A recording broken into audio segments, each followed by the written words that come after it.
Discutons 2 secondes. En principe, voilà ce qu'il faudrait faire. Changer l'arbre à cam avec la cam défoncée. Changer les 2 arbres à cam avec les portées défoncées. Au niveau de ces 2 arbres à cam, changer aussi tous les chapeaux.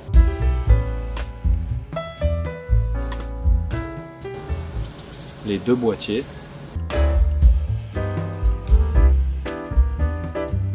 Toutes les pastilles. Et il faudrait même déposer le moteur, l'ouvrir et voir si par hasard les internes du bas moteur ne seraient pas dans le même état que, que les internes des culasses. Et on va pas faire ça. Pour plusieurs raisons. Déjà, peu d'entre vous s'imaginent à quel point les pièces pour ces caisses sont devenues chères. Là, l'arbre à cam que j'ai acheté, celui que je vais remplacer qui a la cam défoncée, déjà je l'ai payé dans les 800 € pour un. Un moteur complet, c'est dans les 5-6 000 quand on a un peu de chance. Il marche encore ce moteur. Je veux dire, il n'est pas en bon état, mais il fonctionne. Pour combien de temps, je sais pas. Je peux pas le deviner. On va surveiller à la limite, mais on peut essayer de faire en sorte qu'on monte les choses déjà convenablement. Et puis on va voir comment ça évolue. Il y a une certitude, par contre, c'est que dans cette situation, je suis marié avec la caisse. Prenons les choses de façon positive. Je vais certainement pas hésiter à taper dedans comme un fou furieux après ça. En prévision de ces croustillants moments à venir, j'ai débuté le travail de réglage de jeu aux soupapes après avoir reçu une douzaine de pastilles qui me manquaient pour obtenir un espacement convenable. C'est dans ce cas de figure qu'on regrette de ne pas avoir de poussoirs hydrauliques qui, eux, compensent la variation des jeux due au tassement des sièges de soupape. En principe, la procédure est simple. On mesure le jeu de chaque cam, on relève la dimension de la pastille en place et on la remplace par une autre qui permettra d'arriver au jeu recommandé dans la Doc Maserati. En principe.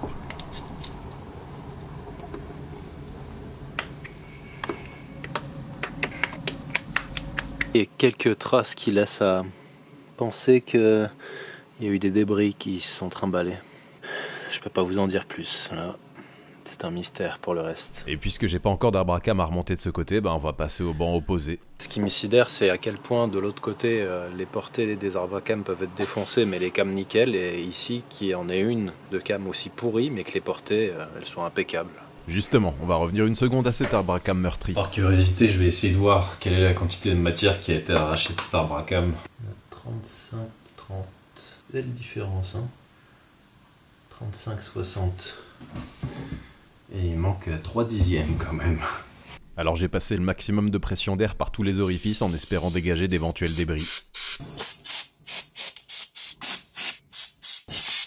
Comme dit plus tôt, j'ai acheté un arbre à cam pour remplacer celui à la cam usée. On peut donc faire un montage à blanc et vérifier les nouveaux jeux aux soupapes. Bon, c'est pas encore aujourd'hui qu'on va pouvoir remonter un banc de ce moteur parce que je me suis rendu compte que, étant donné qu'on a changé cet arbre à cam, les jeux que j'avais mesurés sont complètement à la rue. Il faut que je diminue encore pas mal la hauteur des pastilles. Et il y en a que j'ai pas ici, qui sont en dessous de la cote minimum que j'ai en réserve. Donc il faut que j'en recommande encore d'autres. Mon accoutrement vous donne une idée du temps écoulé à chaque attente de pastilles. Nous revoilà quelques semaines plus tard pour tenter de finir le boulot de ce côté. Alors je vais vous montrer à quel point j'ai progressé en termes de vitesse d'installation. Et forcément, vu que j'ai eu à le faire, je sais pas, peut-être une dizaine de fois déjà.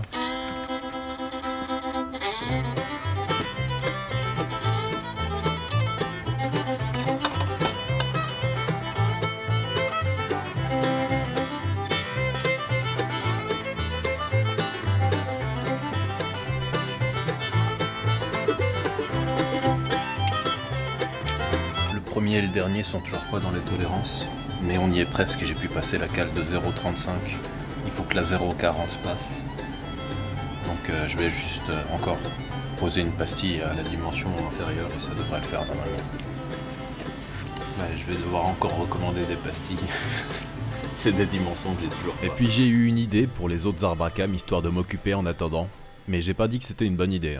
Ça c'est vraiment la technique de la dernière chance, voire même peut-être après la dernière chance.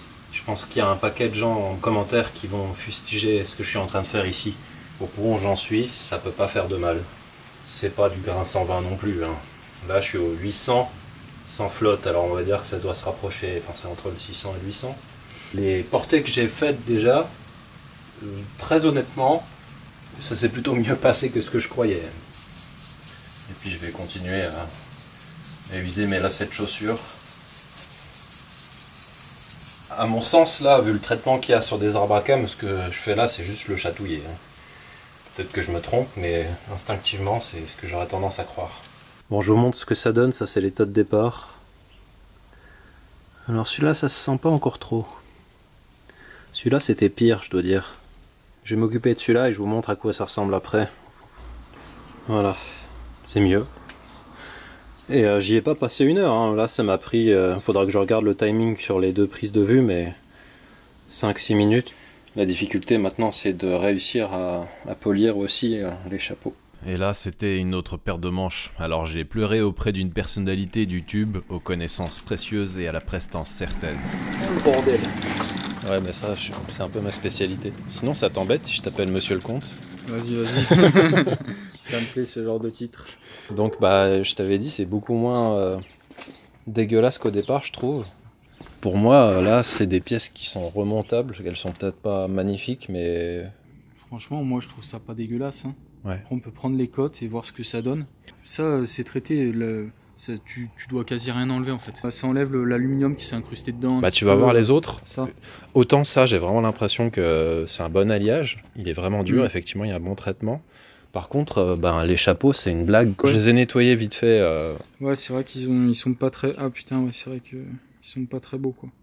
Après, c'est vrai que c'est toujours compliqué ça, parce que bon, une fois que c'est repoli et tout, t'as un défaut, ça fait pas plaisir de remonter comme ça, mais des fois, t'es bien obligé parce que soit les pièces n'existent pas ou c'est compliqué, et mécaniquement, tant que t'as une zone d'appui ici et que ça arrache rien. Ouais, tant qu'il y a quand même, il reste une bonne zone d'appui et que t'as repoli tes pièces et que ça va être bien graissé, ton problème...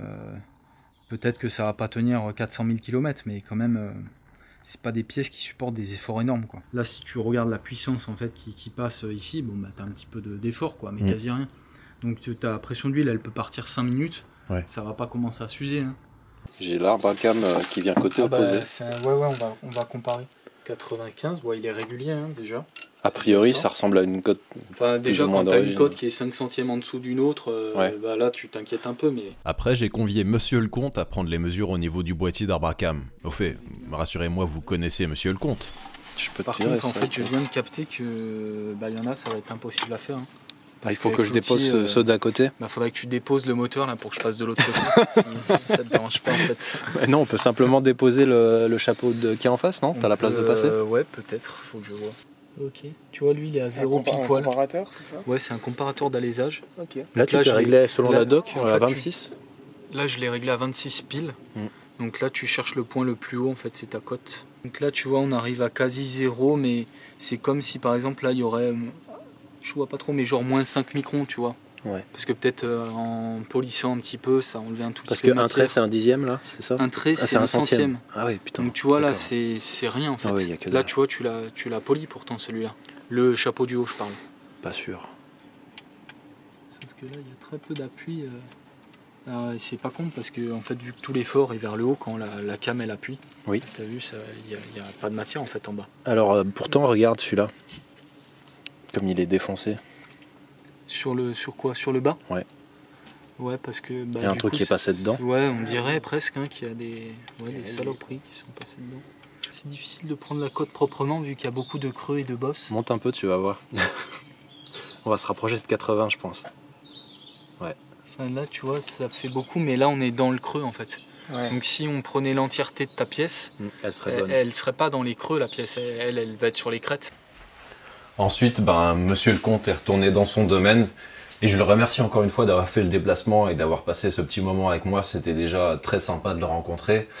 Et si vous ne connaissez pas Monsieur le Comte, je vous invite immédiatement à réparer cette omission des plus déplorables. Je vais vous mettre un lien de ces vidéos et vous pourrez le mettre dans votre file d'attente et profiter de faire sa connaissance après cette vidéo. Épisode qui vous permettra de comprendre pourquoi Monsieur le Comte m'indique donc que mes pièces sont potentiellement utilisables, mais que je me trouve quand même devant un monceau de pièces à l'état discutable. Ben, c'est simplement qu'il m'a dit, si on n'a pas le choix, ça peut se remonter. Mais pour le bien-être de mon âme, c'est quand même mieux de pouvoir les remplacer et de se dire qu'on a fait les choses aussi bien qu'on pouvait les faire. Bon bah je suis allé chercher la pièce qui me manquait pour pouvoir continuer le chantier. Merci à Pierre d'avoir fait la recherche pour moi et de m'avoir gardé la pièce. J'ai un peu le stress là parce que j'ai quand même beaucoup de boulot, beaucoup de chantiers entamés en même temps.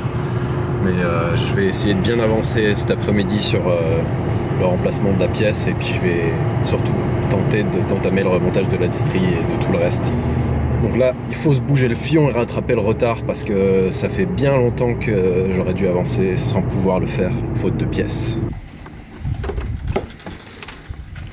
Tu croyais que t'allais partir à la retraite, toi, hein? Mais non. On va faire ce qu'il faut, mais crois-moi que tu vas marcher.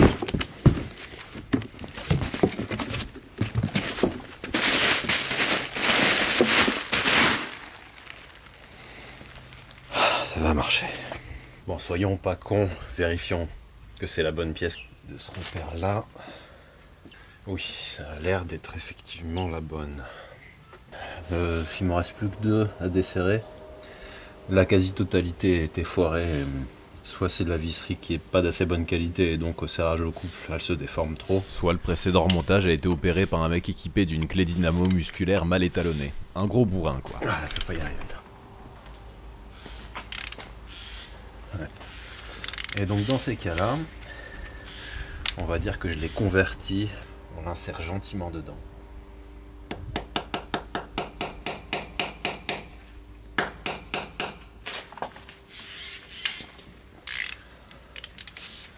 Le sipan, c'est vraiment le parent pauvre de la famille des vis creuses, des vis femelles.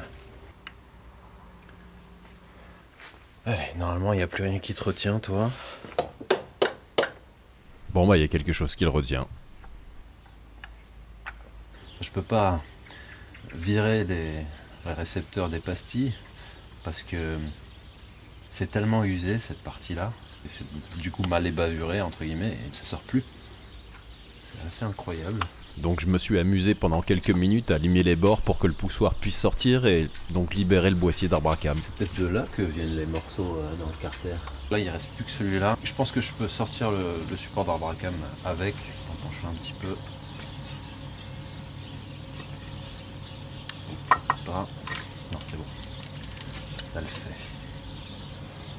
Voilà. Là, on voit bien l'orientation en V des soupapes qui interdisent de sortir le support avec les poussoirs en place.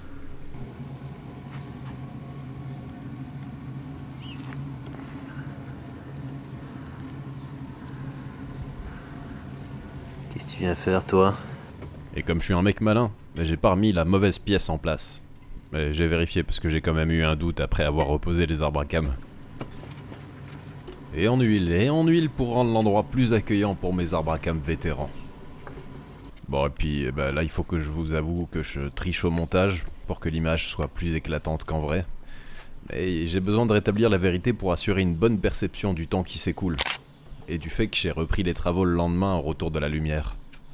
Bon ça y est, normalement tous les jeux sont bons. Je m'y suis repris à un certain nombre de fois, une vingtaine ici, facilement. Ici, ouais 4-5 fois. Ça veut dire donc à chaque fois redéposer les 2 poulies, les arbres à cam, les chapeaux. Bon, c'est fait. Et tous les jeux maintenant sont dans la norme acceptable. Il faudra juste que je pense à ça et au couple. Je ne l'ai pas fait de ce côté.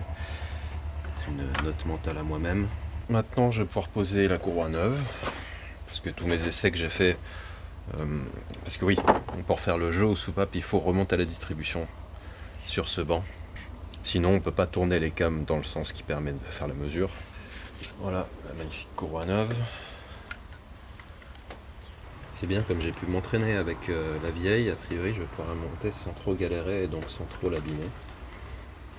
L'une des difficultés, c'est de positionner la courroie sur la poulie qu'on voit à droite à l'image, qui ne peut pas rester calée sur la position synchronisée au PMH. Il faut donc la maintenir au bon angle à la clé tout en mettant la courroie en place. Très pénible la première fois, et puis au bout de la 5e installation, on connaît toutes les petites astuces pour le faire sans balancer une clé plate dans le pare-brise.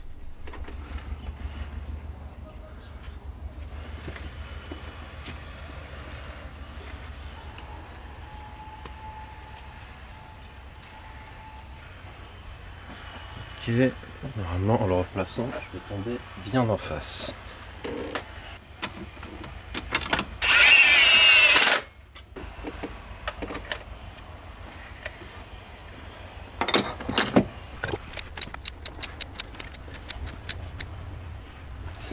Et on est calé. Ça doit être le jour 2 du remontage. Je commence à douter du moment auquel j'ai commencé. C'est pas aussi intuitif que ce que je croyais au démontage, donc je passe pas mal de temps à trouver où étaient certaines vis, etc. Je crois que j'ai fini de remonter les accessoires de ce banc-là. Il me reste un paquet de bordel niveau faisceau. Je vais attaquer celui-là, puis après on fera l'admission. Et à ce stade, on aura bien avancé. Il reste quelques interrogations sur certaines pièces que je voulais pas remonter tout de suite, mais je filme pas grand-chose parce que je vous ai montré le démontage, le remontage, je pourrais prendre les mêmes scènes et puis... Sauf qu'on raterait des moments absolument épiques comme celui-là où je démonte ce que je viens de remonter. Je me suis rappelé que j'avais pas serré les bougies après avoir passé le compressiomètre.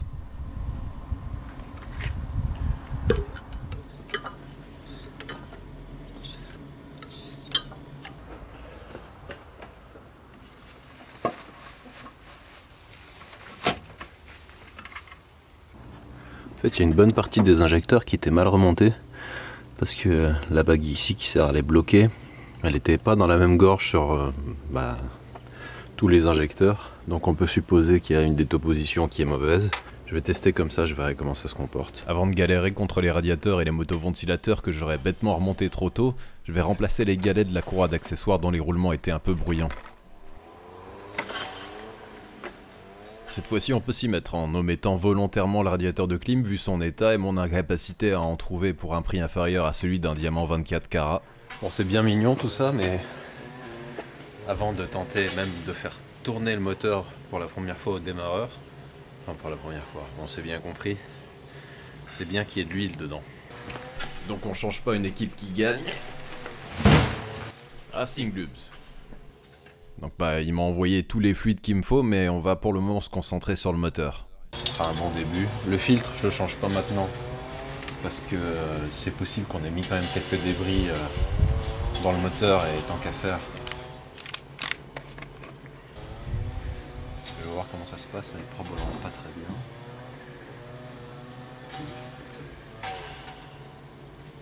Là, on va déjà tester au démarreur, voir comment elle se comporte à la sonorité. On va tout de suite savoir s'il y a un souci de compression.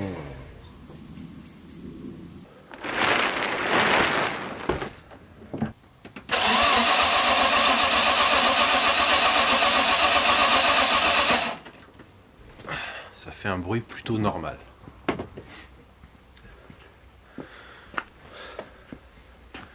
Bon, on va remettre les relais. Bah oui, rappelez-vous, à l'épisode précédent, on avait viré les relais de pompe à essence. C'était pour prendre les compressions, si je me souviens bien. À chaque mise au contact, la pompe à essence tourne quelques secondes, histoire de remettre de la pression dans le circuit, mais il y a quelque chose d'anormal, je crois. Pisse l'essence.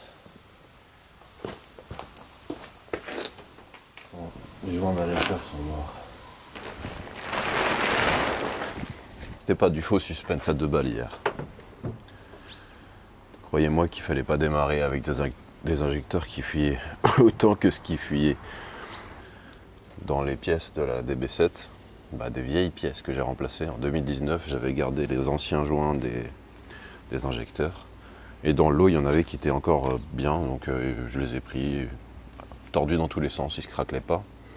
C'est pas le cas par contre de ceux que j'ai enlevés de la Maserati. Eux, ils sont vraiment morts.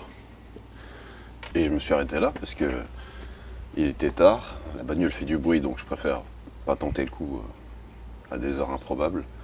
Et puis je me suis rappelé aussi d'avoir vu ça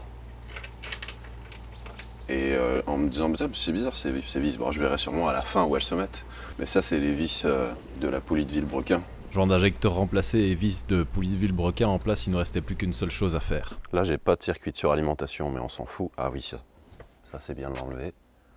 Le circuit de refroidissement est vide. Et je l'avais juste mis en place au cas où il y aurait encore du liquide qui giclerait n'importe où.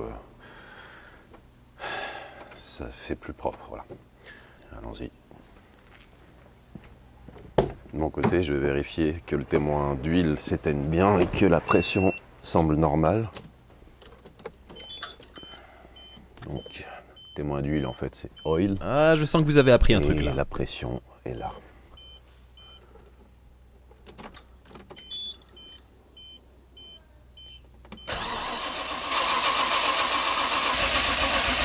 L'antidémarrage est toujours aussi sensible vis-à-vis d'une batterie pas tout à fait adaptée.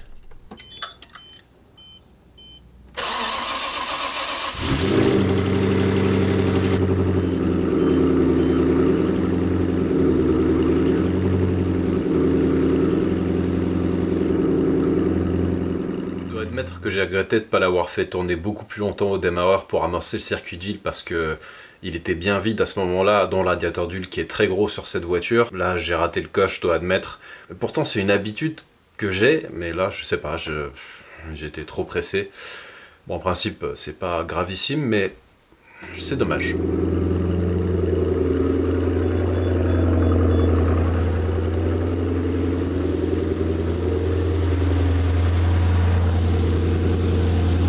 Bon, a priori, il n'y a pas de fuite.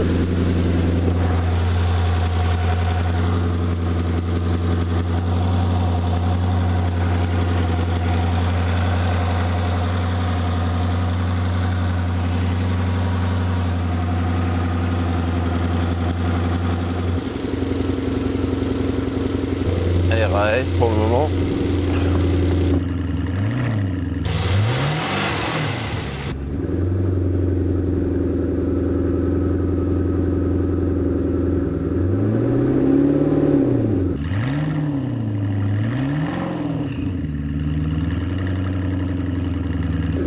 Allez, ça suffit comme ça. On n'a pas de liquide de refroidissement, on va pas la faire tourner 10 ans non plus.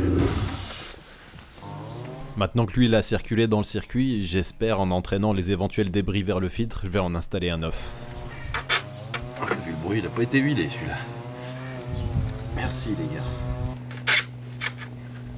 J'essaie de l'installer rapidement après l'avoir gardé ouverture vers le haut puisque je l'ai pré-rempli autant que possible. Une autre bonne habitude à avoir, je pense. Là, on a ce qu'il faut pour plus avoir de problème de régulation de la température. Et oui, si on se réfère à l'épisode 1, par 40 degrés, une température d'eau qui dépasse pas 70 degrés, c'est suspect. Après ça, il était temps de réinstaller le radiateur d'eau qui était dans cet état au démontage. Et comme il me restait des produits datant du traitement du berceau, tout ça a eu droit à une remise à neuf esthétique. Je suis pas toujours hyper regardant sur la qualité des pièces que je remonte. Pour moi, tant qu'elles fonctionnent et qu'elles n'ont pas l'air absolument dégueulasses, ça me va en général. Mais là, quand même, non.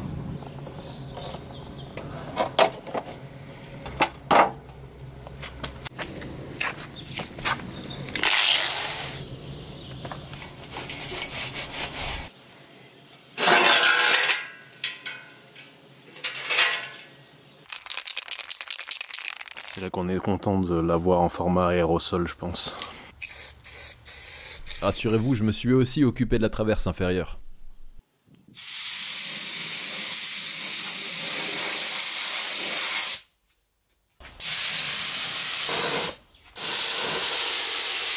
Donc bah j'ai pas fait de coulure, c'était propre, bien, et là les traces qu'on voit c'est simplement que j'ai laissé le tout dehors pendant des semaines. Je vous passe le sketch qui a été le remontage du vase de liquide de refroidissement. Ça a été comme un démontage, c'est complètement con. Il y a un mec qui manifestement a décidé de faire chier les mécaniciens qui bosseraient sur cette voiture. Ça dit j'en suis pas un, c'est peut-être ça le problème.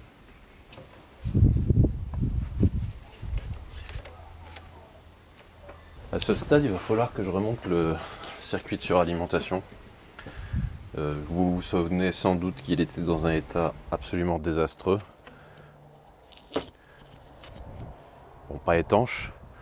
On peut voir la qualité et l'application au serrage de ces magnifiques dump valves qui, j'espère, feront leur dernier montage avant de se retrouver quelque part dans la verdure. J'ai la chance d'avoir pu une nouvelle fois compter sur l'un de nos partenaires, Dynapart.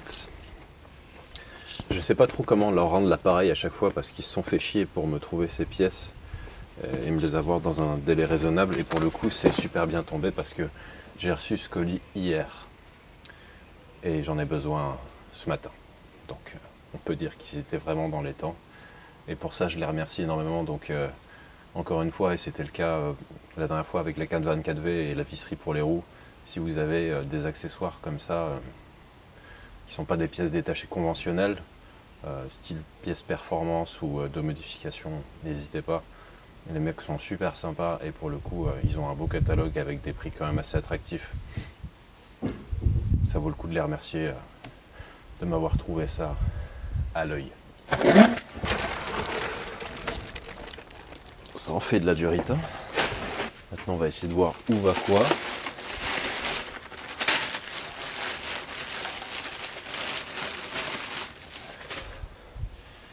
Ça et ça.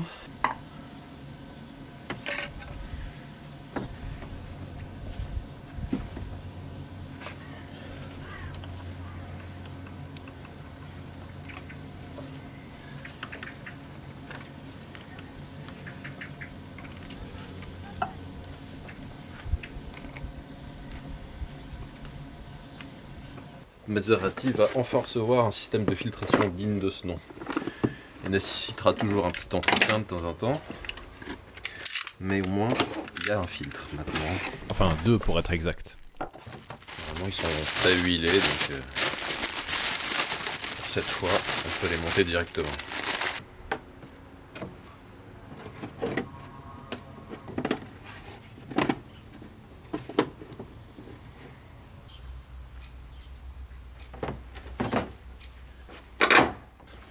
Comme la voiture va bientôt reposer sur ses roues, je serre les triangles suspension en contrainte histoire de pas fâcher les cils en bloc qui sont miraculeusement encore vivants.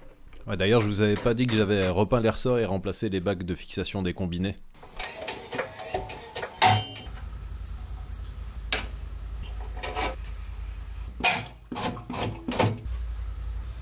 Et puis que j'avais également remplacé les rotules de direction et galéré un peu avec les réducteurs bloqués soit sur l'ancienne rotule, soit dans la fusée.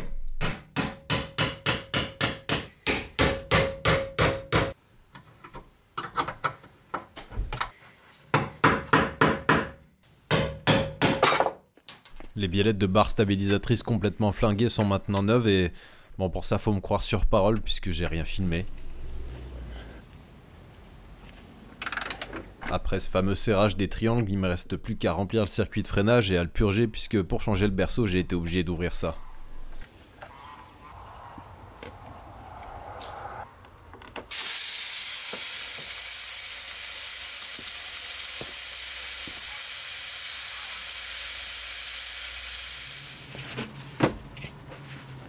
De l'huile dans le moteur et du liquide de frein dans le circuit de freinage c'est bien, mais une pompe de direction assistée qui tourne pas à vide c'est pas mal non plus, sans parler du circuit de refroidissement qui a bien soif. Et là j'ai été sage et raisonnable, j'ai repris les hostilités que le lendemain, avec de bonnes résolutions en plus. Tout comme hier, aujourd'hui est une journée importante, marquée par 2 événements. La voiture va reprendre ses appuis sur le sol déjà.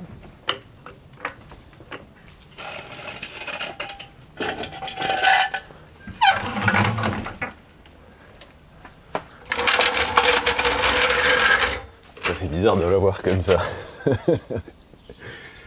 Ça faisait trop longtemps. Et maintenant je vais pouvoir soulever l'arrière.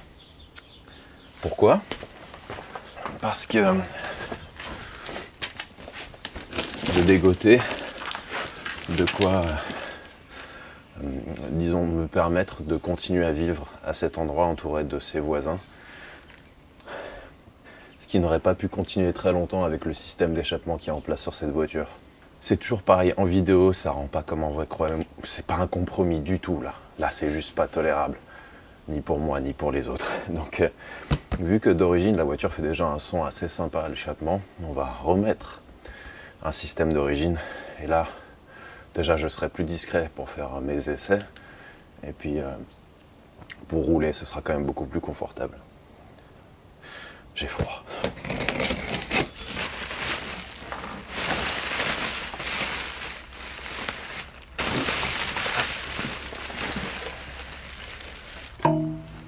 J'espère que c'est surtout des morceaux de ce qu'il y avait en face. Je vais y aller au burin, on va voir ce qu'on arrive à enlever. Ouais, en fait, ça va, c'était les restes de l'ancienne bague d'étanchéité qui s'est bien décomposée. J'en profite pour vous montrer ce qu'il y a en place pour le moment. Ça ressemble sans doute plus à un système d'amplification du son qu'à des silencieux, non ?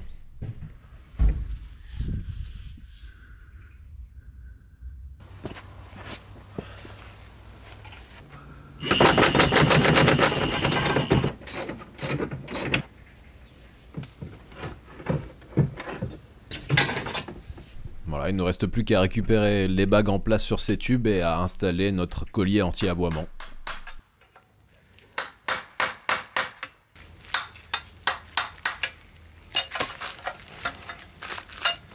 Il ne reste plus qu'à espérer qu'elle reste à terre pendant au moins quelques minutes.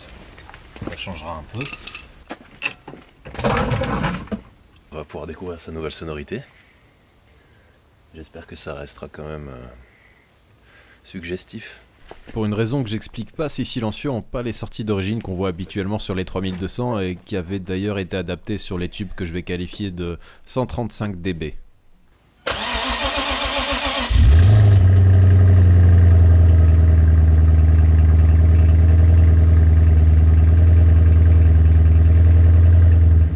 Je crois que c'est bien assez. Hein. Je m'attendais même à ce que ça soit plus discret, mais à chaud ça devrait l'être, je pense.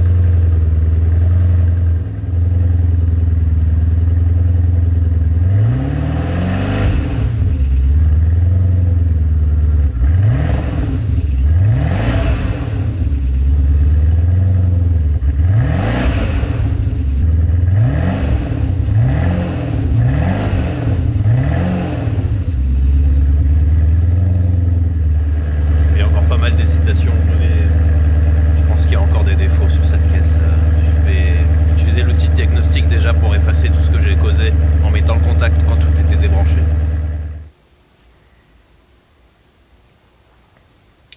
Ouais, comme prévu, donc température d'eau, température d'air, check engine light, potentiomètre d'accélérateur, capteur de cliquetis, relais de pompe à essence.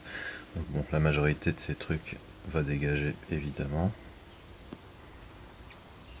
Voilà, il n'y a plus rien. Je vais lire les données en direct pour voir si dans l'eau il y a quand même des choses qui me semblent anormales. Ok, il n'y a rien de particulier à voir. Il n'y a pas de défaut qui est revenu en tout cas.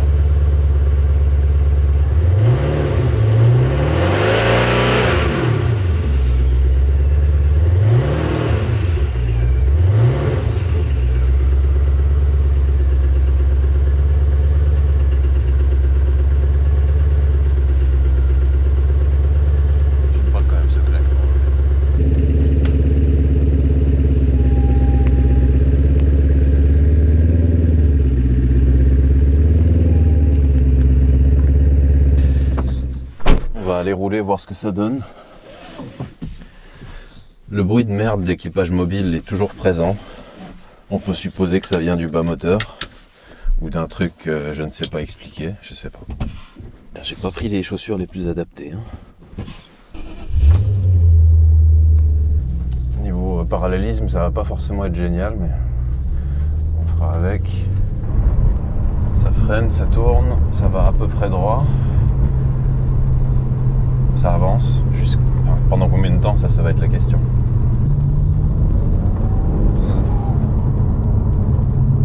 Ça paraît toujours aussi violent. Peut-être même plus maintenant, on va voir.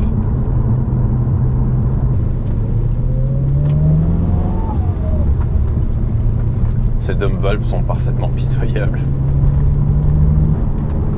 pas impossible quand même qu'elle ait quand même beaucoup plus de couple maintenant. Comme on a un circuit de Sural qui semble être étanche, ça pourrait expliquer l'amélioration. Bizarre. Ah.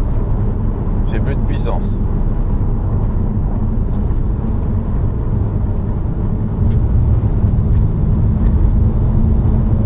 On dirait qu'elle s'est mise en mode défaut là. Il doit y avoir quelque chose à regarder avec l'outil de diag, je verrai en revenant. Ce qui met plus ou moins fin à notre essai. Je voulais voir en termes de performance ce que ça pouvait donner, mais là il n'y a rien à voir et elle me donne plus de pression. Et ben on retestera plus tard quand j'aurai réglé ce problème. Navré, je suis aussi déçu que vous. Je crois que c'est pour ça qu'on est si nombreux à aimer rénover des vieilles bouses, accros à l'ascenseur émotionnel. D'un pic à l'autre, on se creuse la tête en espérant gagner une nouvelle récompense en haut d'un col. Ici, la récompense culmine à 4000 tours, mais croyez-moi, je vais pas vous lâcher sur cette déception.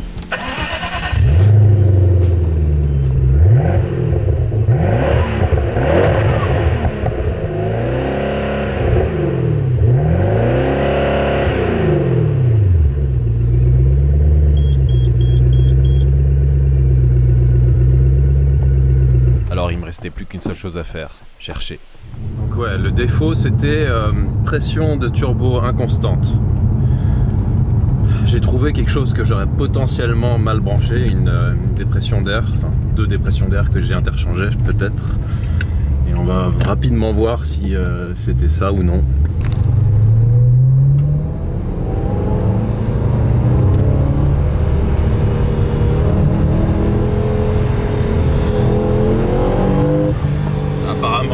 Putain. Oh la vache. Ouais, là elle a les chevaux.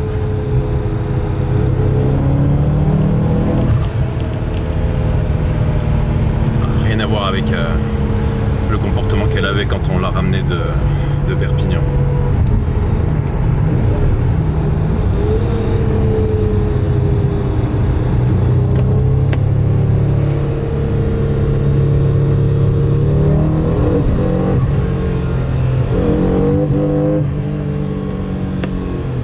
Vous avez vu, ce qui coupe l'accélération, c'est l'anti-patinage à chaque fois. Et si c'est lui qu'on coupe ?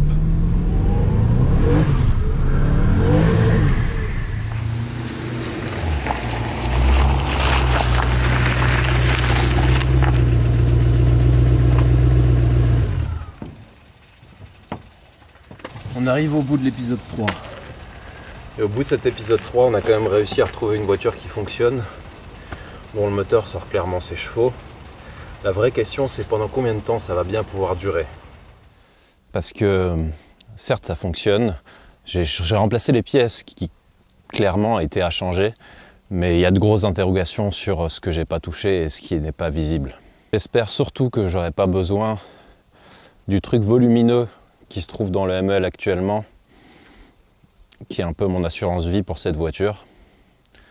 Et on va, vous et moi, croiser tous nos doigts en espérant que oui, il ne se transforme pas en grenade dégoupillée.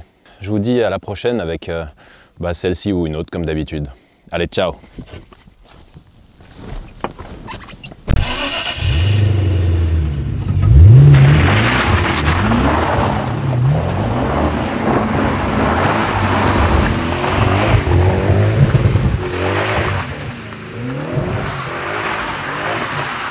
Quelle petite sauvageonne cette 3200.